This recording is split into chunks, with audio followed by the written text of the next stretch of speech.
प्रतिदिन का भजन रखा था रघुपति राघव राजा राम, अंतिम शब्द रखा था हे राम।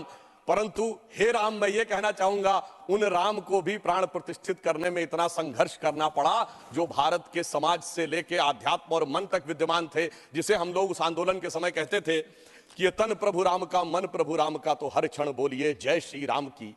आस प्रभु राम की, श्वास प्रभु राम की, तो प्रति क्षण बोलिए जय श्री राम की। मगर आगे समस्या ये थी, तो हम कहते थे शासन चलाए चाहे सीने पर गोलियां, परवाह नहीं कीजिए शरीर और प्राण की। आए आपदाएं विपदाएं भले कितनी, बनाएंगे हम मंदिर सौगंध श्री राम की। और आपदाओं विपदाओं को पार करते हुए वह सौगंध आज पूर्ण हुई। इसके लिए अनेकानेक लोगों ने बलिदान दिया। देवी दीन पांडे जी से लेके सरदार फकीर सिंह से लेके हजारों संतों से लेके कार सेवकों तक और कोठारी बंधुओं तक। परंतु मैं एक बात कहना चाहूंगा, मैं इस विषय पे कोट करना चाहता हूं। 2003 के नोबेल पुरस्कार विजेता वीएस नायपॉल ने एक किताब लिखी थी भारत के बारे में, इंडिया ए वुंडेड सिविलाइजेशन। उन्होंने कहा भारत एक विचित्र देश है जहां पर कि अपनी संस्कृति को आघात करने वाले विषय को पढ़ाया जाता है और आघात करने का प्रयास किया जाता है, इसीलिए उन्होंने वुंडेड सिविलाइजेशन वर्ड कहा।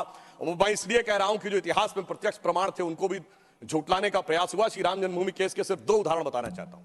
जब मुकदमा चला तो यह पूछा गया कि भाई पिछले उदाहरण दीजिए कोई शताब्दियों के, तो विपरीत पक्ष के पास कोई उदाहरण नहीं थे। हमने फॉरेन ट्रेवलर्स के उदाहरण कोट किए। विलियम फिंच नाम का ब्रिटिश ट्रेवलर आया 1610-20 के आसपास, उसने कहीं पर मस्जिद का उल्लेख नहीं किया, सिर्फ मंदिर का उल्लेख किया।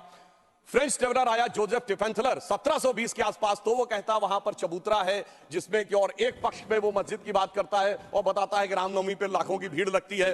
परंतु उसके बावजूद एक मजेदार बात बताना चाहता हूं, जब से ब्रिटिश डॉक्यूमेंट आया तो जो पहली एफआईआर ऑफिशियली दर्ज हुई है नवंबर 1858 में, फैजाबाद के थानेदार को रिपोर्ट दी गई है कि 25 निहंग सिखों ने आकर कब्जा कर लिया है।